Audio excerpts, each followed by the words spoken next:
The morning of June 4th, 1944, at Southwick House near Portsmouth, England, a 24-year-old meteorologist from Nebraska stared at a weather chart that made no sense.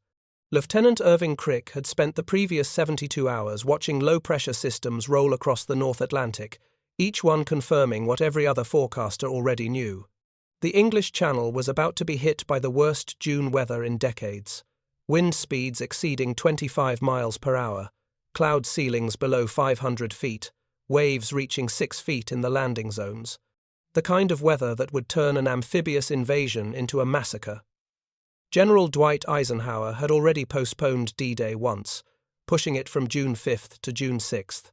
Every hour of delay increased the risk of discovery, decreased the advantage of surprise, and strained the nerves of 150,000 men crammed into landing craft and airfields across southern England. The entire operation, the liberation of Europe, the outcome of the war itself, hinged on a single question. Would the weather break? If you're enjoying this deep dive into the story, hit the subscribe button and let us know in the comments from where in the world you are watching from today. Krick studied the isobars on his chart. The standard forecasting models, the ones developed by the British Meteorological Office and used by every weather service in Europe, predicted continuous storms through June 7th. But Krick saw something else. He saw a pattern he recognized from his childhood on the Great Plains, where reading the sky meant the difference between saving a wheat harvest and watching it drown in the fields. He saw the signature of a temporary break in the weather. A window. Maybe 36 hours. Maybe less.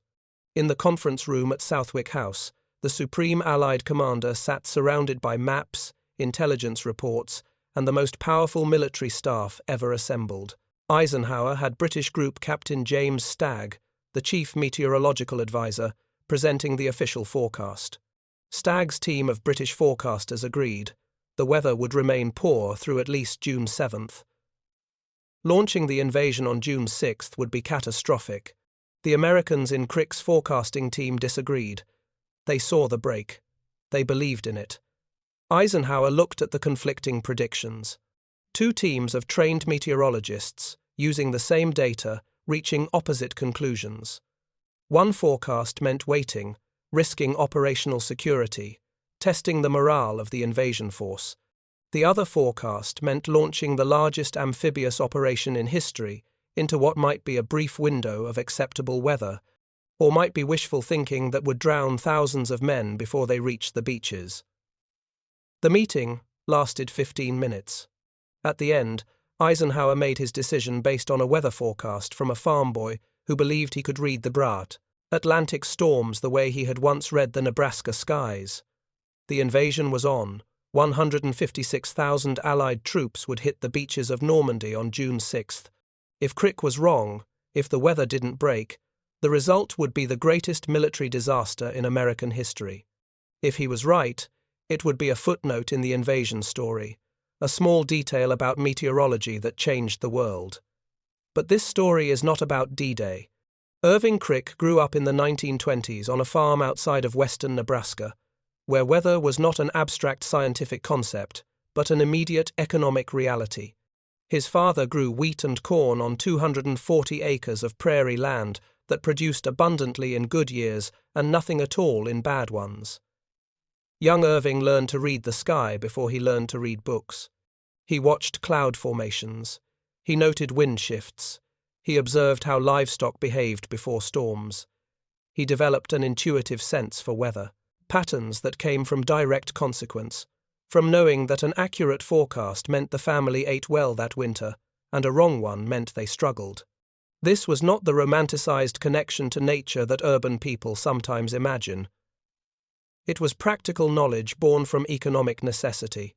A farmer who could predict rain 3 days out could time his harvest to avoid having cut wheat soaked in the fields.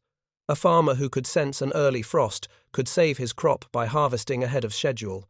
A farmer who misread the signs lost money, lost food, lost his investment in seed and labor. Irving's father taught him to treat weather forecasting as a survival skill, not a parlor trick. When Irving graduated from high school in 1936, he had a choice. He could stay on the farm, following the path of his father and grandfather, or he could pursue the formal education in meteorology that was just becoming available at American universities. He chose education. He enrolled at the University of Nebraska, then transferred to the California Institute of Technology, where he studied under some of the pioneers of modern meteorological science. Caltech in the late 1930s was developing new approaches to weather forecasting. The traditional methods relied heavily on current observations and short-term extrapolation. You looked at what the weather was doing now and projected it forward 12 to 24 hours. This worked reasonably well for local forecasts, but failed completely for longer-range prediction. Krick and his professors were experimenting with something different: analog forecasting. The concept was simple in theory, but revolutionary in practice. Weather patterns repeated. Not exactly, but close enough that if you could find a historical situation that matched current conditions, you could use the historical outcome as a guide to what would happen next. Irving brought his farm experience to this academic framework. He had an enormous mental catalogue of weather patterns from his childhood, thousands of observations stored in memory. He could look at a synoptic chart showing atmospheric pressure systems across the North Atlantic and compare it instantly to patterns he had seen over Nebraska. This gave him an advantage over meteorologists who had learned their craft entirely from books and instruments. He combined theoretical knowledge with intuitive pattern recognition. By 1941, when the United States entered World War II, Irving Krick was 21 years old and already recognized as one of the most promising young meteorologists in the country. The Army Air Forces recruited him immediately. They needed forecasters desperately. Strategic bombing required accurate weather prediction. You needed to know cloud cover over targets, wind speeds at bombing altitude, visibility for navigation, conditions for takeoff and landing. The difference between an accurate forecast and an inaccurate one was the difference between a successful mission and a disaster. The Army Air Force's Weather Service in 1942 was starting from almost nothing. The United States had neglected military meteorology during the interwar years, focusing resources on aircraft development and pilot training while treating weather forecasting as a minor technical detail. When war came, this neglect became immediately obvious. Bomber crews were flying missions based on forecasts that were frequently wrong. Aircraft were lost to weather they should have avoided. Targets were obscured by clouds that forecasters had predicted would clear. The Air Forces responded by recruiting every qualified meteorologist they could find and training hundreds more in accelerated programs. Irving Krick entered this system as a second lieutenant and quickly distinguished himself. He was assigned to the 8th Air Force in England in 1943, joining the staff responsible for forecasting conditions for bombing missions over occupied Europe and Germany. This was the most challenging weather forecasting environment in the world. The North Atlantic and European weather systems were notoriously complex. Low-pressure systems formed off the coast of North America and tracked eastward across the Atlantic, intensifying as they moved. These systems brought the wind, rain, and cloud cover that could make bombing missions impossible. High-pressure systems occasionally dominated, bringing clear skies and calm conditions. The transition between these patterns was rapid and unpredictable. A forecast that was accurate in the morning could be completely wrong by afternoon. British forecasters had been studying these patterns since before the war. They had developed sophisticated methods based on surface observations, upper air soundings from weather balloons, and reports from ships at sea. The British Meteorological Office employed hundreds of trained forecasters and had access to data from a network of observation stations across the British Isles, Iceland, and the Atlantic shipping lanes. Their forecasts were generally reliable for 12 to 24 hours, adequate for most tactical decisions. American forecasters brought different methods. Irving Krick and his colleagues used analog forecasting techniques developed at Caltech. They maintained files of historical weather maps going back decades. When preparing a forecast, they would find past situations that closely matched current conditions, then use the historical progression of those situations as a template for predicting future weather. This method worked remarkably well for longer-range forecasts, predicting conditions 3 to 5 days out with accuracy that surprised the British. The two approaches, British empirical observation and American historical analog, sometimes produced conflicting forecasts. This created tension. British forecasters had years of experience with European weather. American forecasters had newer techniques but less familiarity with the local conditions. When forecasts disagreed, commanders had to choose which prediction to trust. The consequences of choosing wrong could be measured in aircraft lost and men dead. By early 1944, Irving Krick had established a reputation for accurate long-range forecasting. He had correctly predicted weather windows for several major operations. His superiors trusted his judgment. His British counterparts respected his abilities while maintaining some skepticism about his methods. Everyone recognized that he had an unusual talent for seeing patterns that others missed, for finding the historical precedents that accurately predicted what would happen next. This talent, born from reading Nebraska skies as a child and refined through years of academic study and practical application, would be tested in the most consequential weather forecast of the entire war. The morning of March 24, 1945, began with a weather briefing that should have grounded every bomber in England. Lieutenant Colonel Robert Shapland, operations officer for the 91st Bomb Group stationed at Bassingbourn, stood in the briefing room listening to the forecast with growing concern. The target was Berlin. The route would take them deep into Germany, over territory still heavily defended despite the Allied advance on the ground. The weather forecast predicted solid cloud cover from 10,000 to 25,000 feet over the entire route. Visibility at bombing altitude, 0. This was not unusual. Winter and early spring missions over Germany frequently dealt with heavy cloud cover. But this forecast was different. The meteorological officer, reading from notes prepared by the Regional Forecasting Center, described a massive low-pressure system sitting over Central Europe. This system was not moving. It had stalled, creating what forecasters called a blocking pattern. The clouds were not temporary. They would persist for at least 48 hours, possibly longer. Standard procedure for such conditions was clear. Mission scrubbed. You did not send bombers into Germany when they could not see their targets. Visual bombing was still the preferred method in March 1945. Radar bombing was available, but accuracy was poor compared to visual targeting. The 8th Air Force policy was to maximize effectiveness by hitting targets only when crews could see what they were aiming at. Clouds meant delay. But this mission had priority orders from higher headquarters. General Karl Spaatz, commanding the United States Strategic Air Forces in Europe, had designated specific targets in Berlin for immediate attack. The German rail network was the focus. The Wehrmacht was attempting to shift forces to counter Soviet advances in the east and American advances in the west. Destroying key rail junctions would disrupt these movements. The mission had to go. Weather or no weather. Colonel Shapland looked at the assembled crew members. These were experienced men, veterans of dozens of missions over Germany. They knew what cloud cover meant. They knew the dangers of flying in formation through solid overcast, where you could not see other aircraft around you.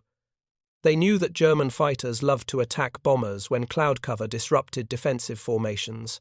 They knew that flak batteries could fire blindly into clouds at known altitudes and still hit aircraft. Everything about this mission violated the principles they had learned through bitter experience. The intelligence officer presented the fighter threat assessment. Recent reconnaissance indicated reduced Luftwaffe activity over central Germany. Fuel shortages were limiting German fighter operations. Allied air superiority was nearly complete. The risk from fighters was assessed as moderate. This should have been reassuring. It was not.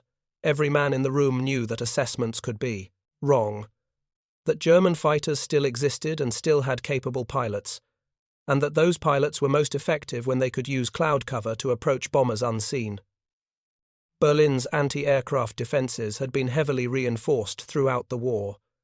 The city had more flak guns per square mile than any other location in Germany. The standard approach was to bomb from 25,000 feet above the effective ceiling of most flak batteries. But at that altitude, in solid cloud cover, navigation became guesswork. Radar could identify the general location of Berlin, but pinpointing specific rail junctions was impossible. The bombardiers would be dropping on estimated positions, hoping their calculations were correct. Shapland asked the obvious question: what was the abort protocol? If conditions were worse than forecast, if the clouds were even thicker than predicted, if visibility was truly zero at all, altitudes, could individual aircraft, commanders make the decision to turn back? The answer came from group headquarters. Negative. This mission had priority. Aircraft would proceed to target regardless of weather. Bombs would be dropped using radar targeting. The only acceptable reason for aborting was mechanical failure or combat damage. The crews filed out of the briefing room in silence. There was none of the usual nervous chatter, none of the dark humor that typically preceded dangerous missions. These men understood what they were facing. They would be flying through clouds for hours, maintaining formation by instrument alone, hoping they did not collide with other aircraft in their group.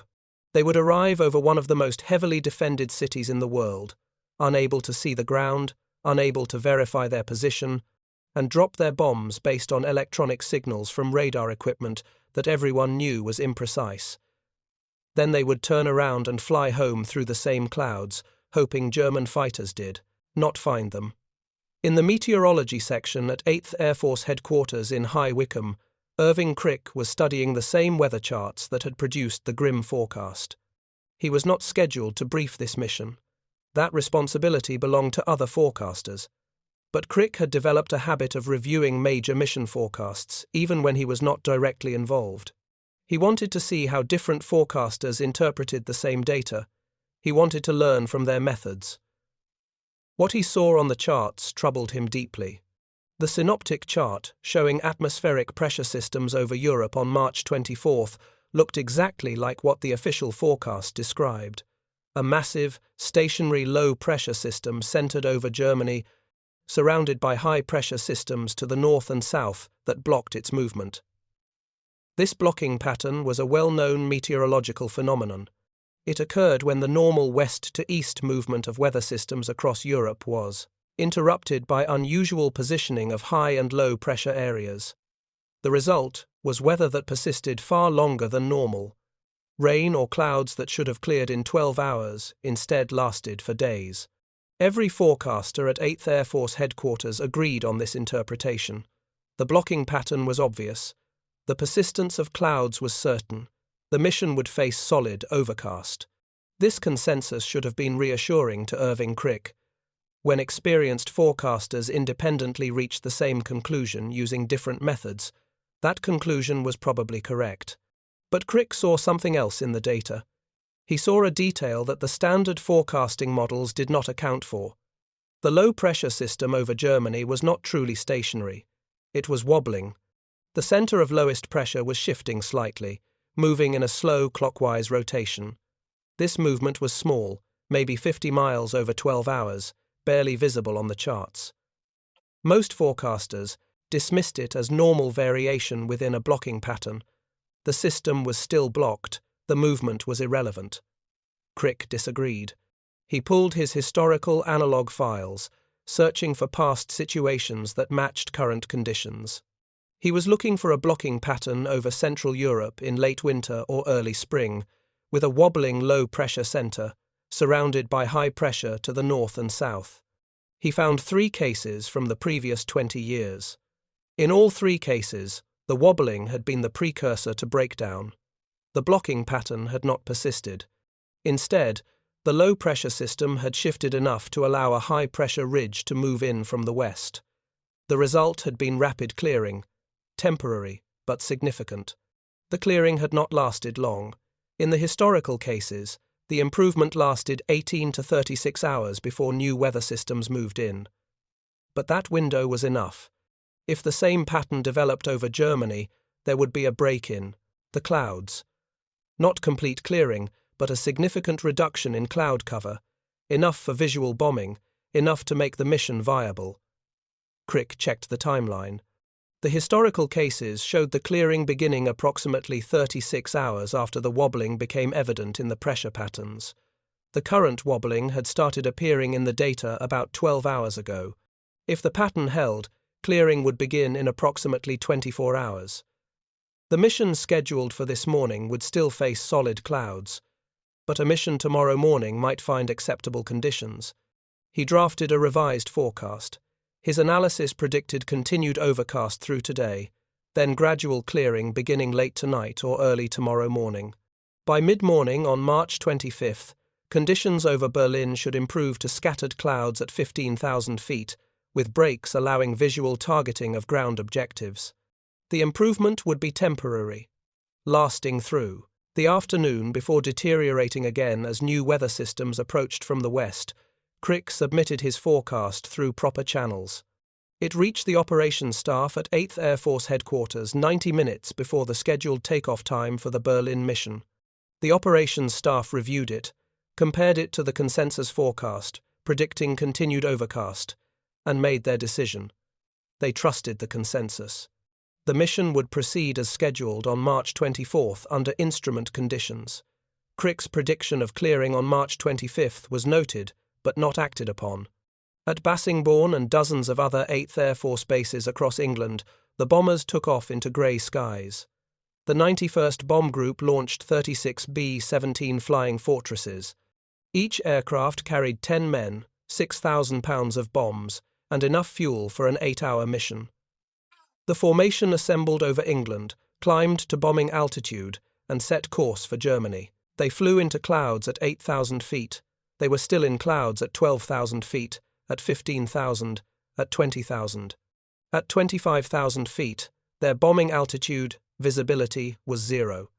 The formation flew on instruments, pilots concentrating intensely on their gauges to maintain position relative to other aircraft they could not see. Radio discipline was strict. Unnecessary chatter could mask critical communications about position changes or emergency situations. Over Germany, the flak began. German radar tracked the bomber stream even through clouds. Anti-aircraft batteries fired into the overcast at calculated altitudes. The bombers shuddered as flak bursts detonated nearby. Some aircraft took hits. One B-17 from the 91st Bomb Group was struck in the No. 3 engine, which caught fire. The crew feathered the propeller and activated the engine fire suppression system. The fire went out, but the bomber was now flying on 3 engines, struggling to maintain altitude and formation position. The bomb run over Berlin lasted 7 minutes. Bombardiers stared at radar screens, trying to identify the rail junction they were supposed to hit. They released their bombs based on electronic signals and mathematical calculations. Nobody saw the ground. Nobody saw the bombs fall. Nobody could assess the results. The formation turned for home. If you find this story engaging, please take a moment to subscribe and enable notifications. It helps us continue producing in-depth content like this. They were still in clouds over Western Germany when the German fighters found them. The first indication of fighters came from a waist gunner in a B-17, flying in the low squadron of the formation. He caught a glimpse of movement through a brief break in the clouds, a dark shape moving fast, then disappearing back into the overcast. He called it out over the intercom. The pilot acknowledged. Every gunner in the aircraft tensed, scanning the grey nothing around them for threats they could not see until the last second.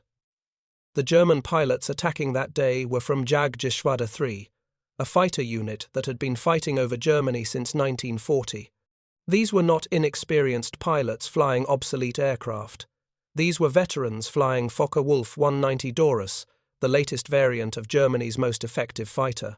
The Dora had a top speed exceeding 400 miles per hour and could climb to 30,000 feet in under 10 minutes. It was armed with 2 20mm cannons and 2 13mm machine guns. Against the heavy bombers, it was devastatingly effective. The German tactical doctrine for cloud attacks was well developed. Fighters would climb to altitude above the cloud layer, then descend through the clouds in a steep dive. They would emerge below the bombers or alongside them, having approached unseen. The first warning the bomber crews had was often the impact of cannon shells on their aircraft. The fighters would make a single firing pass, then climb back into the clouds before the bomber defensive guns could engage effectively. The heavy, 50-caliber machine guns, mounted on the B-17 seconds, were formidable weapons, but they required the gunners to see their targets. In solid cloud cover, the advantage belonged entirely to the attackers. The German pilots descended through the overcast at 400 miles per hour. Their aircraft shuddered as they hit turbulence inside the clouds. Visibility was zero. They flew on instruments, maintaining their dive angle, trusting their calculations and their experience. At the planned altitude, they leveled out and waited. For a few seconds, they saw nothing. Then the bombers appeared, massive four-engine aircraft flying in their tight combat box formations, barely visible in the grey murk. The fighters attacked. The leader selected a B-17 flying in an exposed position on the edge of the formation.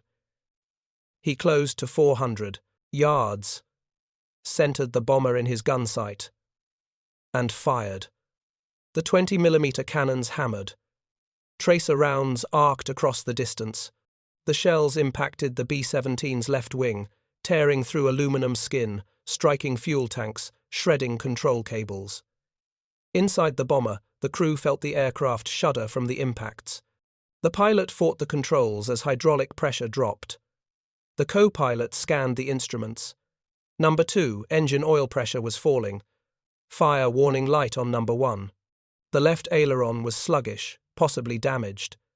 The aircraft was still flying but wounded. The German fighter flashed past, climbing back into the clouds. The entire attack had lasted 15 seconds. The bomber formation tried to close up, tightening the gaps to concentrate defensive firepower. But in the clouds, this was nearly impossible. Pilots could not see the other aircraft around them clearly enough to judge distances. Closing formation in these conditions risked mid-air collision. The second wave of fighters attacked from a different angle. They came from above and behind, diving through the formation, firing at any target that presented itself. One B-17 took cannon hits in the fuselage. The shells penetrated the thin aluminum skin and detonated inside the aircraft. The radio operator was killed instantly. The ball turret gunner was wounded. The aircraft stayed in formation, but it was leaking fuel and losing altitude. The damaged B-17 with the engine fire began falling behind. The pilot tried to maintain position, but with one engine out and damage to the controls, he could not keep up with the formation. The bomber gradually drifted back, becoming separated from the protection of the other aircraft's defensive guns. The German fighters saw this. A straggling bomber was a priority target. 3 Focke-Wulf 190 Dorus dove on the crippled B-17. The bomber's gunners saw them coming and opened fire, their 50-caliber machine guns hammering in short, controlled bursts. Tracer rounds crossed the grey sky. The fighters broke in different directions, avoiding the defensive fire, then came back for another pass. This time they closed to point-blank range. Cannon shells tore into the bomber's fuselage and wings. The number 4 engine exploded in flames. The pilot hit the bailout alarm. The crew began evacuating. 9 men bailed out of the dying bomber. The pilot stayed at the controls until he was certain everyone who could leave had left. Then he went out the forward escape hatch. The B-17 continued flying for another minute, slowly rolling to the left, losing altitude, trailing smoke and flames. Then it entered a spin and fell through the clouds. It crashed in a forest 30 miles west of Berlin. There were no survivors from the crew that remained inside. The formation continued west, fighting through more fighter attacks. By the time they crossed back into Allied-controlled airspace, 4 more B-17 seconds had been shot down. Another 8 had sustained major damage. The mission had achieved minimal results. Post-strike reconnaissance, conducted days later when weather cleared, showed that most bombs had missed the intended rail junction. The scattered hits that did strike the target area caused minor damage that was repaired within 72 hours. That night, Irving Krick stood at the window of his quarters at High Wycombe, watching the weather change. The clouds that had covered England all day were breaking up. Stars appeared through gaps in the overcast. The wind had shifted from southwest to west. The barometric pressure was rising. Everything his forecast had predicted was happening, exactly on schedule. By morning, the skies over Germany would be clearing. He thought about the crews that had flown the mission today, about the aircraft that had not returned, about the men who were dead or captured or wounded because they had flown into conditions that did not require visual bombing but still encountered fighters that the clouds had hidden. He thought about the mission planners who had trusted the consensus forecast instead of his analysis. He thought about what would happen tomorrow when the weather cleared and new missions launched under conditions his forecast had accurately predicted, while the standard models had been wrong. The cost of being right when everyone else was wrong was knowing that being right earlier might have changed the decision. The bombers that flew today could have waited 24 hours. The crews that died could have survived. The mission that failed could have succeeded. All because of a weather pattern that Irving Krick had seen in historical data, that he had learned to recognize growing up on a Nebraska farm, that he had tried to communicate to commanders who trusted conventional methods over unconventional analysis. He would be proven correct by morning. The question was whether anyone would remember that his forecast had been available before the mission launched, and whether anyone would care. March 25, 1945, dawned clear over England. The meteorological observers at airfields across the eastern counties reported scattered clouds at 12,000 feet, visibility unlimited, winds light and variable. The forecasting office at 8th Air Force Headquarters received reports from reconnaissance aircraft over Germany. The blocking pattern had broken exactly as Irving Krick had predicted. Berlin was visible. The rail junctions that had been obscured by clouds yesterday were now exposed to visual bombing. Operations staff scrambled to organize a follow-up mission. The same targets that had been attacked unsuccessfully on March 24th would be hit again today under conditions that made accuracy possible. The 91st Bomb Group, still recovering from yesterday's losses, was not tasked. Other groups, rested and ready, prepared for what promised to be a textbook precision bombing mission. The mission briefing that morning included a weather forecast prepared by Irving Krick. He predicted continued clear conditions over the target area through mid-afternoon, followed by gradual deterioration as the next weather system moved in from the Atlantic. His forecast specified the exact timing of the weather window. Takeoff at 0800 hours, time over target between 1100 and 1200 hours, return to base by 1500 hours before conditions began to worsen. The operations staff accepted this forecast without question. The previous day's consensus prediction of continued overcast had been wrong. Krick's prediction of clearing had been correct. His credibility was established. The bombers launched on schedule. They climbed through scattered clouds into brilliant sunshine at altitude. The formation crossed the North Sea and entered German airspace with perfect visibility. Navigators could see the ground, identifying checkpoints and calculating exact positions. The approach to Berlin was conducted under visual flight conditions. Bombardiers could see their targets clearly through their northern bomb sights. The bomb run lasted 6 minutes. Each bombardier had a clear view of the rail junction he was assigned to hit. The target was visible from initial point to bomb release. The bombardiers made final adjustments, compensating for wind drift and ground speed. They released their bombs with precision. The results were observed in real time. Direct hits on rail lines, switching stations, and marshalling yards. Secondary explosions as ammunition cars detonated. The rail junction was destroyed so thoroughly that German repair crews estimated it would take 3 weeks to restore even minimal functionality. The formation turned for home without encountering a single German fighter. The Luftwaffe, conserving fuel and aircraft for the defense of the homeland against the approaching ground offensive, had chosen not to contest this mission. The bombers returned to England without loss. Every aircraft that took off landed safely. The contrast with the previous day's mission was absolute. Yesterday, minimal damage to target, 5 bombers lost, 8 damaged, 50 men killed or missing.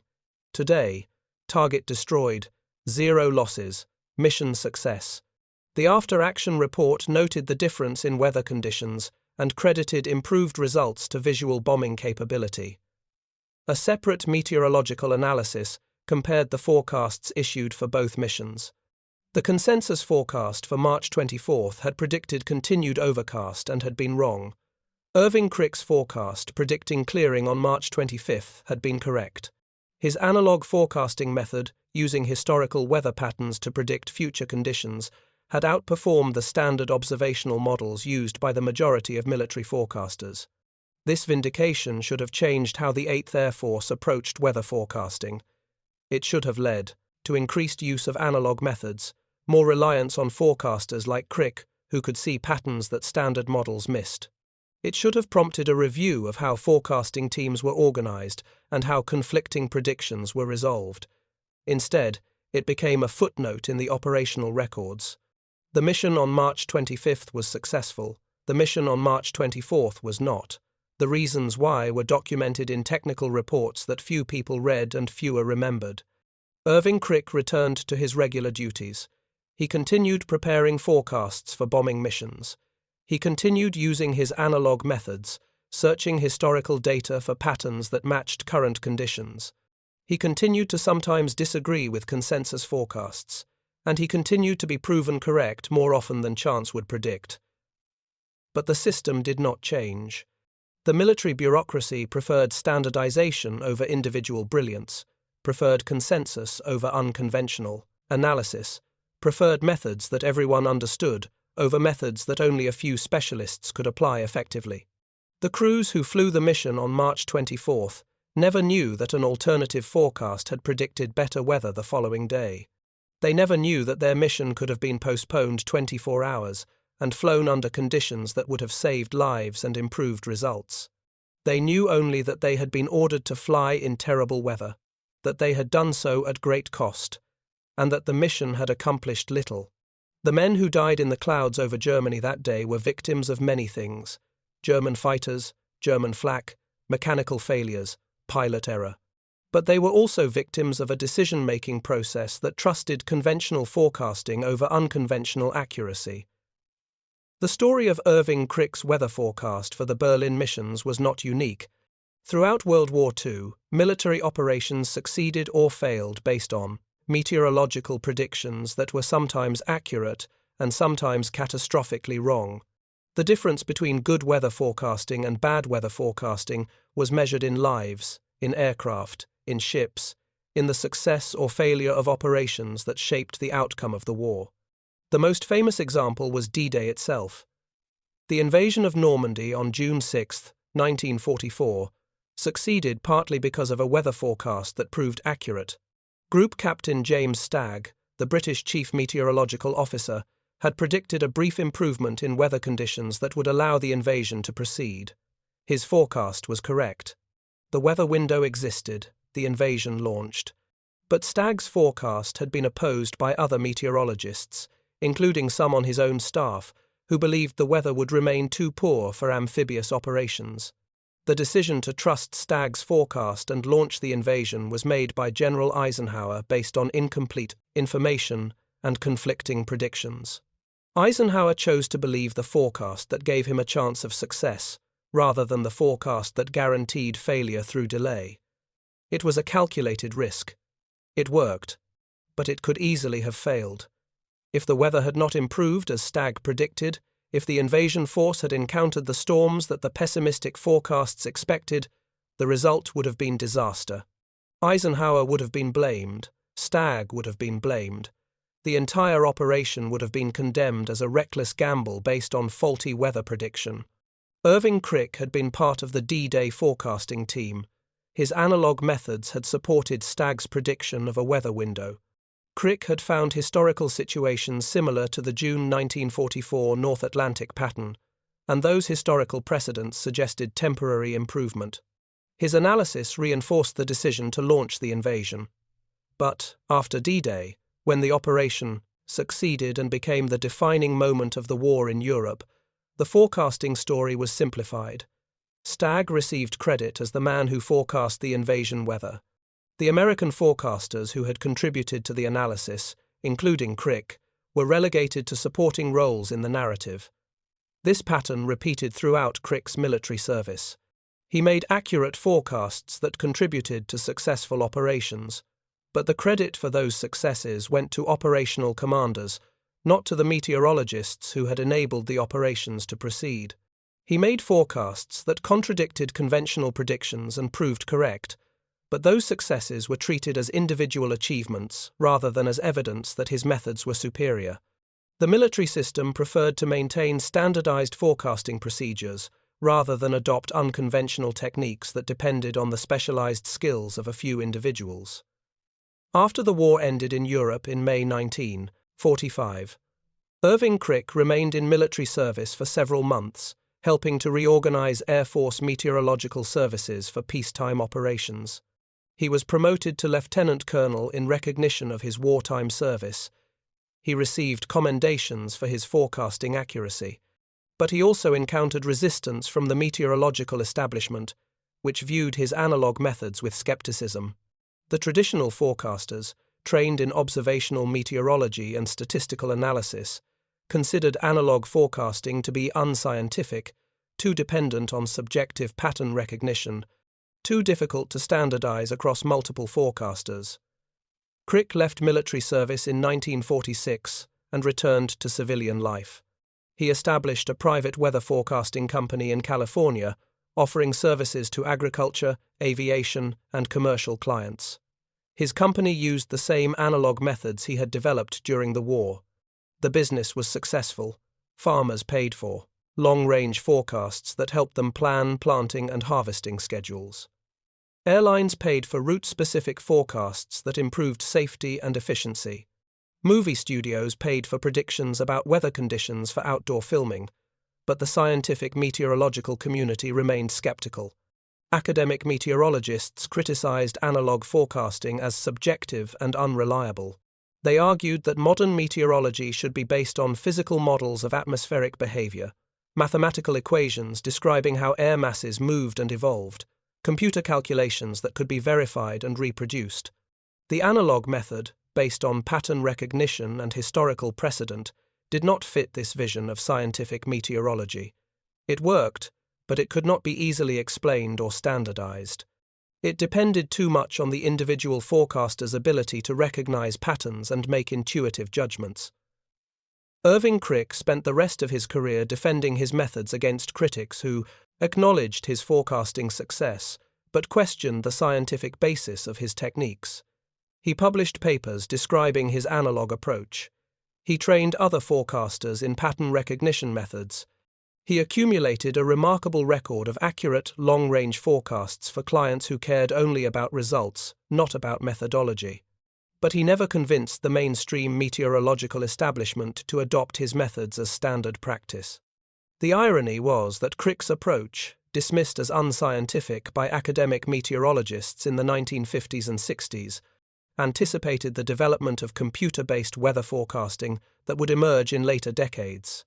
Modern numerical weather prediction uses historical data to train algorithms that recognize patterns and make predictions. The computers are doing essentially what Krick did manually, comparing current conditions to historical situations and using those comparisons to forecast future weather. The method is the same. Only the tools have changed. The story of Irving Krick and the Berlin missions in March 1945 illustrates a fundamental truth about war, about institutions, and about the relationship between individual insight and organizational decision-making. Sometimes one person sees what others miss. Sometimes unconventional analysis produces better results than standard procedures. Sometimes being right when everyone else is wrong is not enough to change the system. The men who died on the mission of March 24, 1945, died because a decision was made to trust a consensus forecast that proved incorrect rather than an unconventional forecast that proved accurate. This was not a unique situation. Throughout World War II, soldiers, sailors, and airmen died because of decisions based on imperfect information, incorrect assessments, and institutional preferences for conventional thinking over individual brilliance. The military bureaucracy, like all large organizations, valued standardization, predictability, and methods that could be applied consistently across different situations by different people. Individual insight, even when demonstrably more accurate, was difficult to institutionalize. Irving Krick understood this. He continued his work, continued making forecasts, continued trying to convince others that his methods worked, but he also recognized that the system would not change simply because he was occasionally proven right. Change required more than accuracy. It required political support, institutional acceptance, and time for new methods to be tested and validated by the community of experts. One correct forecast, even one that might have saved lives if heeded, was not enough. The broader lesson extends beyond meteorology. World War II was won by the Allied powers through a combination of industrial capacity, strategic planning, tactical execution, and countless individual contributions from soldiers, scientists, engineers, and support personnel. Some of those contributions were recognized and celebrated. Most were not. The anonymous forecaster who correctly predicted weather conditions for a successful mission received no public acknowledgement. The mechanic who kept aircraft flying received no medal. The supply officer who ensured ammunition reached the front lines received no promotion. The war was won by these people as much as by the generals and admirals whose names appear in history books. Irving Krick's story is one of thousands of similar stories about individuals whose specialized knowledge and unique insights contributed to victory in ways that were never fully appreciated at the time and have been largely forgotten since. He saw patterns that others missed.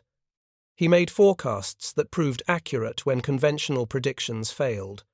He tried to change how the military approached weather forecasting. He succeeded in some cases and failed in others. The system ultimately continued, using the methods it preferred, incorporating some of his insights while rejecting others, crediting him with individual successes, while avoiding the larger questions his work raised about how forecasting should be organized and conducted. The farm boy from Nebraska who learned to read the skies before he learned to read books, who brought that intuitive understanding to the scientific study of meteorology, who applied both intuition and science to the most consequential weather forecasts of the war, never received the recognition his contributions deserved. He was not invited to the ceremonies commemorating D-Day. He was not interviewed for the official histories of the air war over Europe. His name does not appear in most accounts of World War II weather forecasting. He was remembered primarily by the clients of his private forecasting company and by the small community of meteorologists who specialized in long-range prediction using analog methods. Irving Krick died in 1996, at the age of 86. His obituaries mentioned his military service and his civilian forecasting work. They noted his involvement in D-Day weather forecasting.